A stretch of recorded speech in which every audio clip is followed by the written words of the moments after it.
एक बार फिर से आप सभी का स्वागत है हमारे YouTube चैनल जीसीसी निकेतन के रिवीजन सेशन में। आगामी 10th परीक्षा को ध्यान में रखते हुए ये रिवीजन सेशन स्टार्ट हुआ है और आज हम हिस्ट्री का आज छठे अध्याय में हैं। बहुत जल्द हम हिस्ट्री को कवर अप कर लेंगे और एक दो दिन में बहुत जल्द आप लोग को मैथ का 2-3 सेशन में इजीली क्लियर हो जाएगा मैथ का, कि मैथ में कुछ ज़्यादा रहता नहीं और बहुत जल्द हिंदी और इंग्लिश का भी आने वाला है। ठीक है, तो ध्यान दीजिएगा। शहरीकरण और शहरी जीवन, है ना। शहरीकरण क्या है और शहरी जीवन, मतलब सबसे पहले शहर क्या होता है और उसके बाद शहर में रहने वाले लोगों का जीवन क्या होता है वो सबसे पहले देखें। तो शहर का तात्पर्य आदिम समाज से था, जब से मानव सभ्यता का था। जैसे शहर का प्राचीन समय में जब देखा जाए तो सिंधु घाटी सभ्यता से ही शहर का जानकारी प्राप्त होता है। मेसोपोटामिया का सभ्यता तत्कालीन समय का था। तो शहर का विकास हुआ कैसे? तो शहर का विकास बहुत फेजेज में होता है, धीरे धीरे सतत विकास होता है। आदिम समाज जो रहता है वो कबीलाई समाज होता है, कबीलाई समाज ग्रामीण समाज में बदलता है, ग्रामीण समाज कस्बा में बदलता है और कस्बा शहर में बदलता है, नगर में, और वो नगर आने वाले समय में महानगर में बदलता है। और महानगर में और नगर में रहने वाले लोगों का जीवन ग्रामीण लोगों से जीवन अलग होता है। तो उसके जीवन के बारे में पढ़ना है, ज़िंदगी में उनके क्या समस्या होती है, क्या सुविधा होता है, वो पढ़ेंगे। अब शहर का विकास जो होता है विभिन्न फेज में होता है, तो विभिन्न प्रकार के शहर भी होता है। अब जैसे कुछ शहर का विकास फैक्ट्री को लेकर के होता है, जैसे टाटा हमारा हो गया, जमशेदपुर शहर, ठीक है। कुछ शहर का विकास मंदिर को लेकर के होता है, जैसे मीनाक्षी मंदिर का हो गया, है ना। मीनाक्षी मंदिर को लेकर के और कुछ शहर का विकास होता है जो एयरपोर्ट नहीं, वो बंदरगाह को लेकर के होता है। तो जैसे हो गया साउथ इंडिया का चेन्नई पोर्ट का नाम ले लें, या फिर जवाहरलाल नेहरू पोर्ट, कांडला, ओखा, पोरबंदर, ढेर सारा पोर्ट है। तो ये सब शहर है। उसके अलावा और भी टूरिस्ट शहर के रूप में होता है, घूमने वाला शहर भी, जैसे घूमने वाला शहर के रूप में देख सकते हैं उत्तराखंड का जितना मसूरी हो गया, नैनीताल हो गया, उसके बाद कुछ ताजमहल वगैरह हो गया, ये सब घूमने का शहर हो गया। कुछ शहर होता है विशिष्ट शिल्प उत्पादन के लिए, जैसे हो गया हमारा फिरोजाबाद चूड़ी के लिए। चलिए आगे बढ़ते हैं हम शहरीकरण और शहरी जीवन में। चलिए तो हम टॉपिक के माध्यम से चर्चा करें। बाहर तो बहुत सारा बात कर लिए, तो हम इसको शुरुआत करते हैं। सबसे पहले शहर का इतिहास उतना ही पुराना है जितना मानव सभ्यता का। भी कुछ देर पहले हम बात किए थे सिंधु घाटी सभ्यता के बारे में। सिंधु घाटी सभ्यता का विकास कहाँ हुआ था? सिंधु नदी के किनारे चूंकि इस सभ्यता का विकास हुआ था, इस कारण सिंधु घाटी सभ्यता कहा जाता है। भारत के वर्तमान समय में राजस्थान, उत्तर प्रदेश, गुजरात, पंजाब, हरियाणा, जम्मू कश्मीर और पाकिस्तान वाला क्षेत्र, इतना सिंधु घाटी सभ्यता का साइट इतना से प्राप्त हुआ है। तो ये सिंधु घाटी सभ्यता एक शहरी सभ्यता था और ये भारत में सबसे प्राचीन शहर के रूप में देखने को मिलता है। ठीक है, किसी गांव का क्रमशः कस्बे, शहर और नगर और महानगर के रूप में विकसित होने की प्रक्रिया शहरीकरण कहलाती है। शहरीकरण क्या है?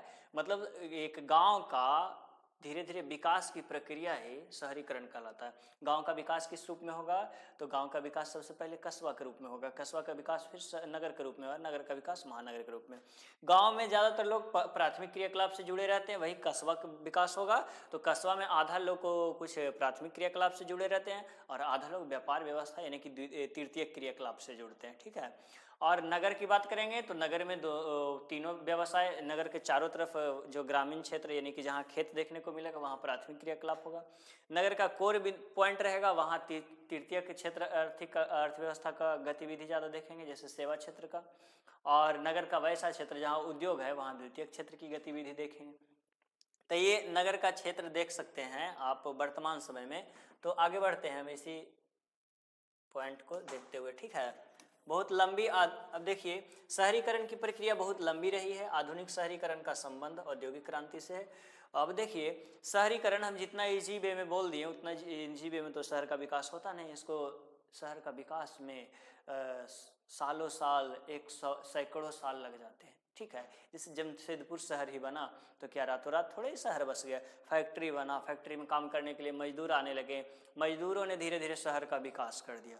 ठीक है, तो या फिर मीनाक्षी मंदिर का ही बात कर रहे हैं हम, तो मीनाक्षी मंदिर के चारों ओर जो शहर का विकास हुआ वो मंदिर पहले बनता है, उसके बाद मंदिर से रिलेटेड कुछ कार्य करने वाले वहाँ पंडित कर्म या फिर मंदिर को सेवा प्रदान करने वाले कुछ लोग वहाँ रहते हैं और धीरे धीरे वो शहर के रूप में विकसित होता है। ठीक है, तो शहर की विकास की प्रक्रिया एक लंबी प्रक्रिया है जो धीरे धीरे चलती है ना।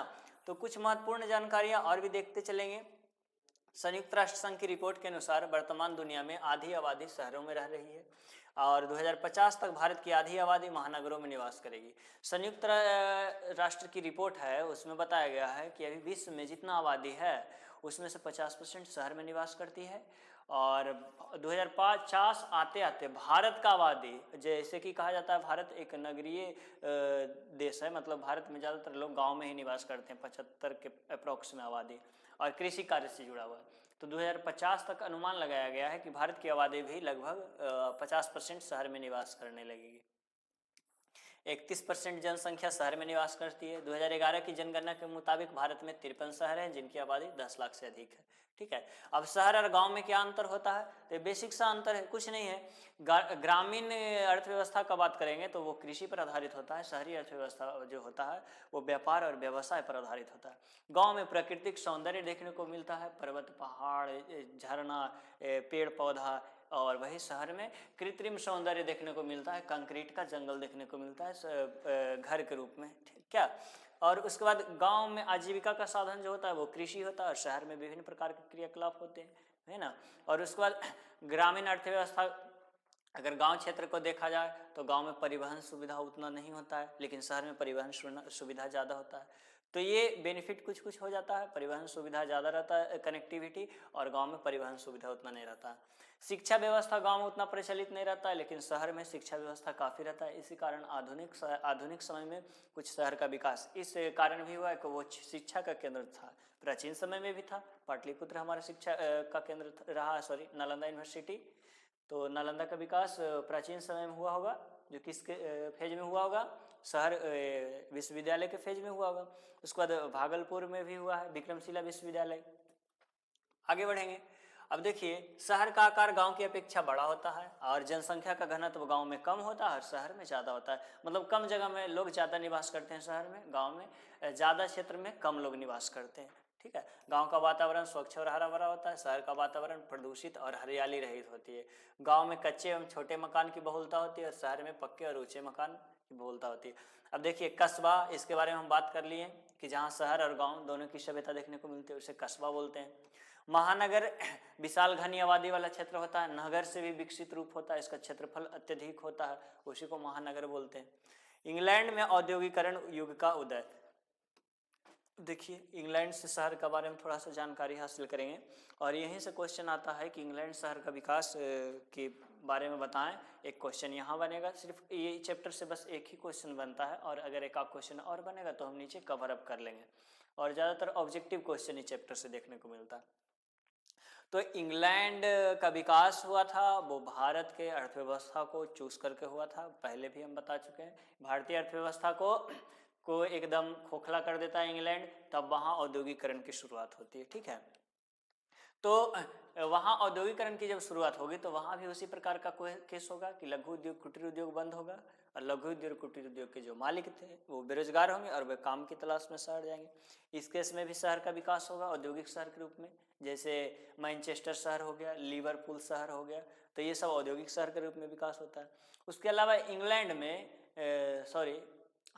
में लंदन शहर, उसकी राजधानी लंदन का विकास, जो टेम्स नदी के किनारे स्थित है, लंदन का विकास किस रूप में होता है? यहाँ न तो उद्योग रहता है और न ही आकर्षक का केंद्र रहता है घूमने का। यहाँ प्रशासनिक नगर के रूप में इसका विकास होता है वो, और उसके बाद आने वाले समय में कुछ छोटा छोटा कल कारखाना भी देखने को मिलता है। आइए देखते हैं कुछ बिंदुओं के माध्यम से। ठीक है, औद्योगिकरण ने शहरीकरण के स्वरूप गहरा डाला। औद्योगिक क्रांति की शुरुआत होने के कई दशक बाद ज़्यादातर पश्चिमी शहर मोटे तौर पर ग्रामीण किस्म के शहर थे, है ना। पश्चिमी शहर मतलब कहने का तात्पर्य यूरोपियंस की बात कर रहा है, मतलब यूरोप में ही स्टार्टिंग में शहरीकरण का विकास ज़्यादा तेजी से होता है। वो इस कारण होता है क्योंकि यूरोप के अलावा बाकी पूरा विश्व तो ये लोग उपनिवेश से बने लेता, तो उसको तो शहर बनने ही नहीं देगा। जिरी मनी पैसा होगा उसको लूट के लेके चल जाएगा यूरोप पे, तो शहर का विकास कहाँ होगा? जहाँ पैसा संग्रह होगा वहीं ना होगा।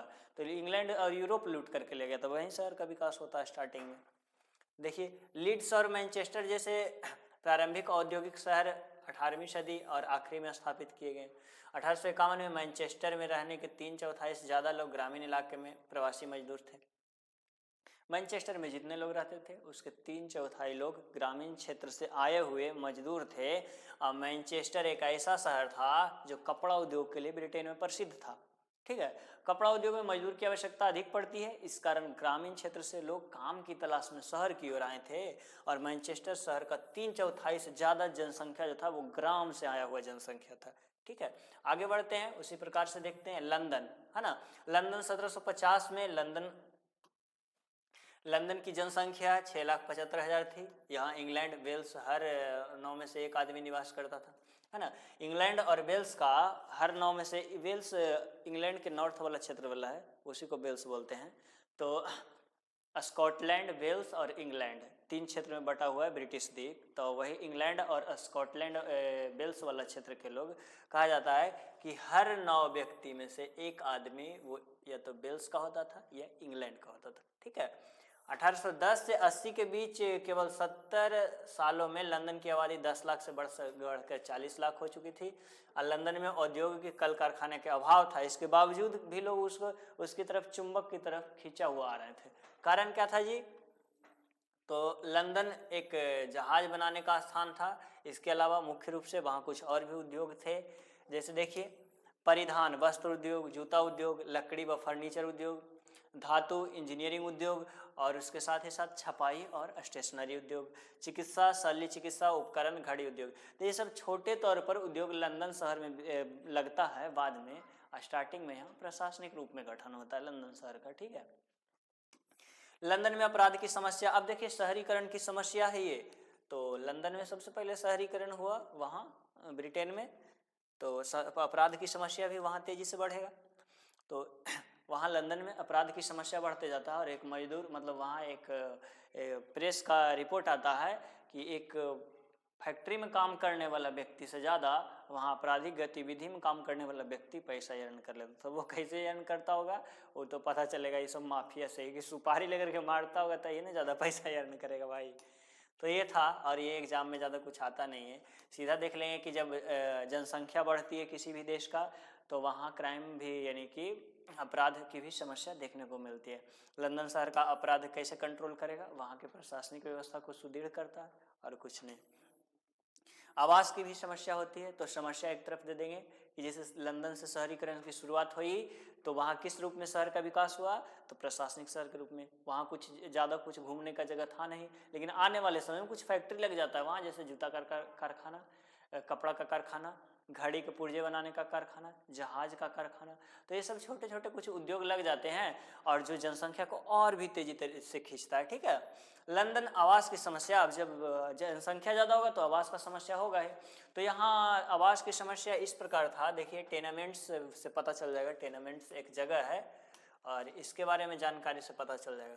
काम चलाऊ और अक्सर बेहिसाब भीड़ वाले अपार्टमेंट मकान है, ऐसे मकान में बड़े शहरों में, गरीब इलाके में ज़्यादा पाया जाता है। क्या बोल रहा है? काम चलाऊ और अक्सर बेहिसाब भीड़ वाला है। काम चलाऊ का मतलब सिर्फ बेचारा काम करता था कहीं, मतलब कहीं काम कर रहा है और आकर के रात में सिर्फ आश्रय प्रदान करने के लिए ये घर मिला था उसको। सोचिए, भीड़ ज़्यादा होगा, शहर की आबादी ज़्यादा होगा, तभी तो एक जगह लोग इतना रह रहे हैं, है ना। छोटा सा मकान था और इसमें काफ़ी बड़े लोग रहते थे।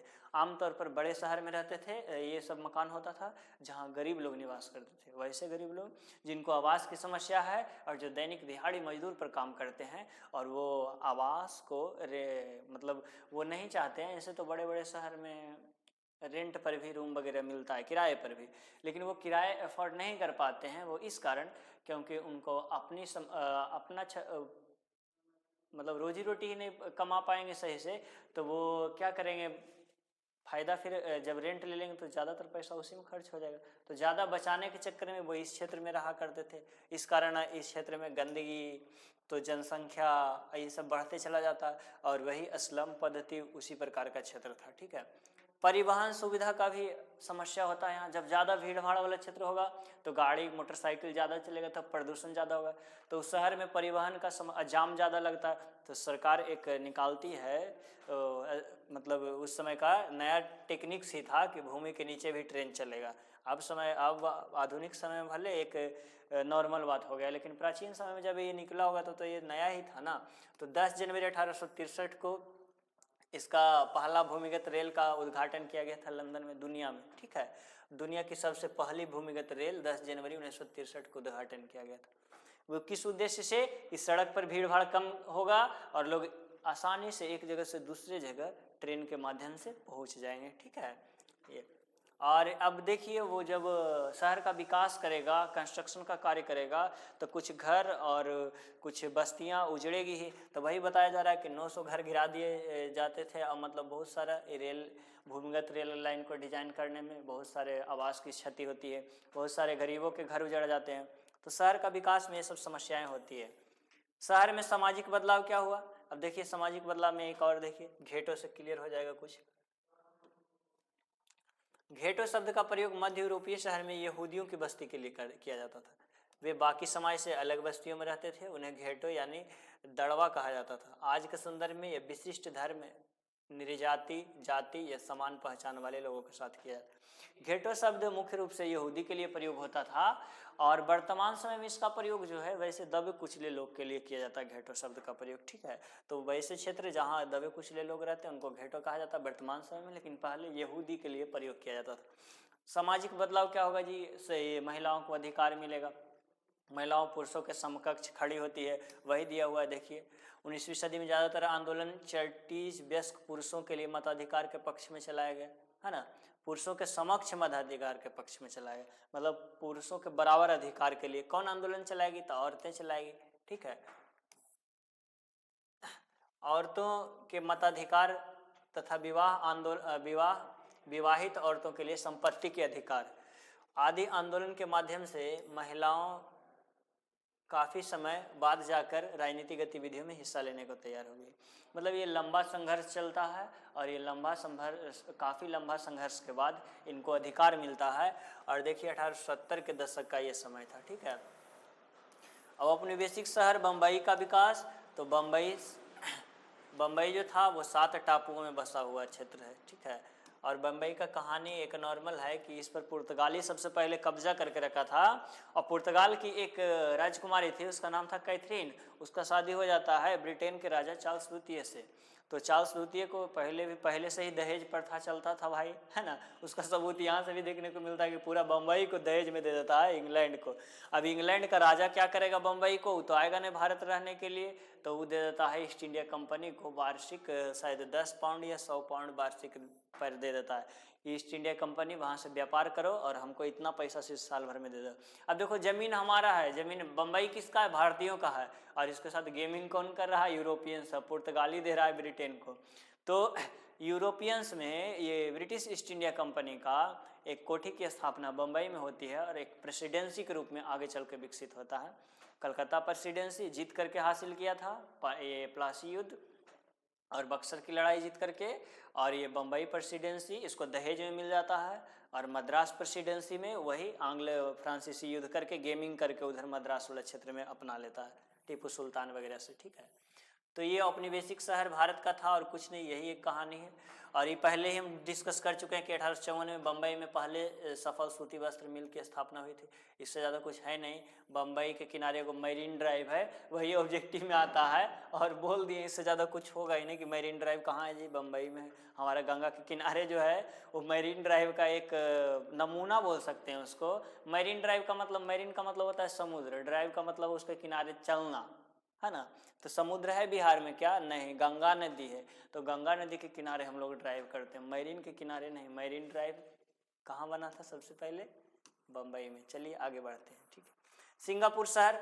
सिंगापुर मलक्का प्रायद्वीप में पड़ता है।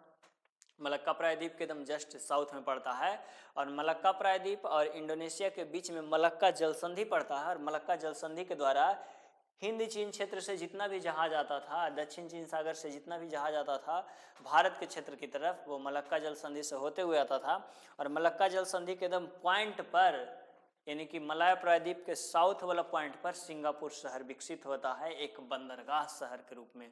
कोनवा पर क्यों विकसित होता है जी? अब देखो जहाज आएगा तो खाने पीने के लिए वो रुकेगा ना कोनवा पर, तो वही कोना पर रुकता था वो खाने पीने के लिए, और वही बंदरगाह के लिए वहाँ रुकने के लिए जगह बना देता है और खाने पीने का व्यवस्था वहाँ कर देता है आने वाले समय में। और धीरे धीरे जब वहाँ गाड़ी बार बार आकर के रुकेगा तो उस क्षेत्र का अर्थव्यवस्था बूस्टअप करेगा ना, वहाँ खाएगा पिएगा तो पैसा देगा उसके बदले में, रुकेगा उसके लिए पैसा देगा, तो वहाँ और भी मतलब टूरिस्ट को अट्रैक्ट करने के लिए सुंदर सुंदर कुछ और भी बिल्डिंग्स बनाए गए हैं और शहर का भी सुंदर रूप डिजाइन किया गया। तो इस कारण धीरे धीरे ये सिंगापुर शहर जो है वो विकसित होता चला गया। ठीक है, तो सिंगापुर शहर का विकास किस रूप में हुआ था? एक बंदरगाह शहर के रूप में हुआ था स्टार्टिंग में, धीरे धीरे वो बहुत ही सुनियोजित शहर के रूप में व्यवस्थित हो जाता है और कुछ नहीं। अब आते हैं पाटलिपुत्र शहर का विकास, और यहाँ से भी ऑब्जेक्टिव ही आता है। यहाँ से सिर्फ एक थ्योरी का क्वेश्चन बनता है, लंदन शहर का विकास, जो हम देख चुके हैं। ठीक है, तो अब पाटलिपुत्र शहर का विकास कब हुआ था? पाटलिपुत्र की स्थापना कौन किया था? उदयन किया था सबसे प्रथम।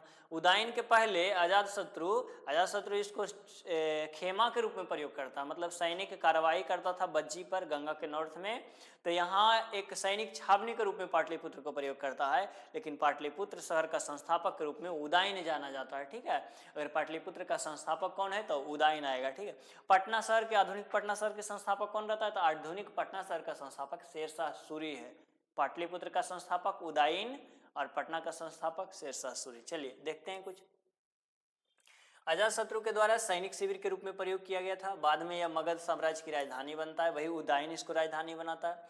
पाटलिपुत्र नगर के शासन एवं प्रशासन के बारे में मेगास्थनीज की इंडिका है ना, मेगास्थनीज की इंडिका में मिलता है विस्तार से जानकारी। मेगास्थनीज सेलुकस निकेटर का राजदूत था, और ये वही सेलुकस निकेटर है जो सिकंदर का थल सेनापति था, और सिकंदर जब भारत में सफल नहीं हो पाता है तो सेलुकस निकेटर एक मौका आजमा करके देखता है कि मेरे स्वामी तो नहीं सफल हो पाए, हम चेक करके देखते हैं क्या भारत के लोगों के अंदर वाकई में उतना क्षमता है, या फिर ऐसे ही हम लोग डर के चले गए थे ब्यास नदी के ऊपर से। वो चंद्रगुप्त मौर्य से टकराता है और चंद्रगुप्त मौर्य उसको ऐसा शिकस्त देता है, बेचारा हाथ पैर जोड़ता है। आखिरकार में पाकिस्तान, अफगानिस्तान, ईरान का दक्षिण पूर्व वाला क्षेत्र, इतना क्षेत्र उसको बदले में देना पड़ता है हार के वजह से, और अपनी बेटी का शादी करके जाता है यहीं से भारत के राजा चंद्रगुप्त मौर्य से। और आखिरकार में भारत का विस्तार इधर हिंदू कुश पर्वत से लेकर के नॉर्थ में, साउथ में कहाँ चल जाता है? ब्रह्मपुत्र घाटी क्षेत्र असम के पास तक, और दक्षिण में कन्याकुमारी तक भारत का विस्तार हो जाता है। चंद्रगुप्त मौर्य के साम्राज्य भारत का आसियान का लगभग देश शामिल था उसमें, इसके अलावा भी ईरान का दक्षिण पूर्व वाला क्षेत्र भी शामिल था। ठीक है, तो ये देखेंगे आसियान नहीं, सॉरी वो सार्क देश है ना, मालदीव, श्रीलंका, भारत, पाकिस्तान, अफगानिस्तान, नेपाल, भूटान, बांग्लादेश, ये सार्क देश था। यह गुप्त नरेश चंद्रगुप्त द्वितीय के दरबार में आया था, है ना। कहाँ गया? फाहियान के बारे में बता रहा है। यह एक चीनी यात्री था और ये किस उद्देश्य से आया था? बौद्ध धर्म का बारे में जानकारी कलेक्ट करने के लिए आया था, और ये किसके दरबार में आया था? चंद्रगुप्त द्वितीय के दरबार में आया था। और ये एक गुप्त शासक थे जो 5वीं सदी के आसपास बिहार के क्षेत्र में एक्टिव थे। ठीक है, पटना के बारे में कुछ जानकारियां प्राप्त कर लेते हैं, और यहाँ से ऑब्जेक्टिव का क्वेश्चन बनता है। यहाँ मेगास्थनीज से भी ऑब्जेक्टिव का क्वेश्चन बना। एक पटना का संस्थापक कौन रहता है? तो पटना का संस्थापक शेरशाह सूरी रहता है। पाटलिपुत्र का संस्थापक रहता है वो उदयन है, वो मगध की राजधानी के रूप में स्थापना किया था। सैनिक शिविर में कौन प्रयोग किया था? सैनिक शिविर के रूप में अजातशत्रु प्रयोग किया था। ठीक है, सूर्य साम्राज्य का संस्थापक अफगान वंशीय शेरशाह सूरी ने पाटलिपुत्र का पुनर्स्थापना किया। 1451 में लगभग गंगा और गंडक के किनारे संगम के पास दुर्ग बनाया था यही शेरशाह सूरी, और वही पटना नाम देता है। अब्दुल्ला की रचना तारीख दाऊदी नामक पुस्तक में शेरशाह कालीन पटना का विवरण मिलता है। वो किताब है, इसके बारे में ज़्यादा जानकारी नहीं याद कीजिएगा तो ही ठीक है, यानी कि एक ये ठीक है। शेरशाह सूरी पटना, आधुनिक पटना का संस्थापक रहता है, 1541 में स्थापना करता है। ये ऑब्जेक्टिव के पॉइंट ऑफ व्यू से एक है। मुगल बादशाह अकबर के शासनकाल तक यह नगर प्रमुख व्यापारिक केंद्र रहा। 1856 में अंग्रेजी यात्री रॉल्फ फिंच इस नगर का भ्रमण किया, एक ऑब्जेक्टिव यहाँ से बनता है। इसके अनुसार यहाँ कपास, सूती वस्त्र और चीनी, मतलब रॉल्फ फिंच कहाँ का यात्री था? ब्रिटिश का। ये पाटलिपुत्र का भ्रमण करने के लिए आया था, सिर्फ एक ऑब्जेक्टिव यहाँ से। एक और है देखिए, 1866 में सिख के 10वें गुरु श्री गुरु गोविंद सिंह का जन्म हुआ था पटना साहिब में। ठीक है, अभी वहाँ एक बना हुआ है गुरुद्वारा भी। 18वीं सदी के शुरुआत में मुगल राजकुमार अजीमुन शाह ने इस नगर का निर्माण करवाया और अजीमाबाद नाम रखा था। ये ऐसे ही जरूरत ना है इसको याद करने की। गंगा नदी के तट पर 1886 में जॉन गस्टिन ने अनाज भंडार के लिए एक गोल घर का निर्माण करवाया था। वर्तमान में गोल घर जो है गांधी मैदान के पास स्थित जो है उसका निर्माण कब हुआ था? 1786 ईस्वी में हुआ था और जॉन गस्टिन के अनाज भंडार के हेतु डिजाइन किया गया था इसको।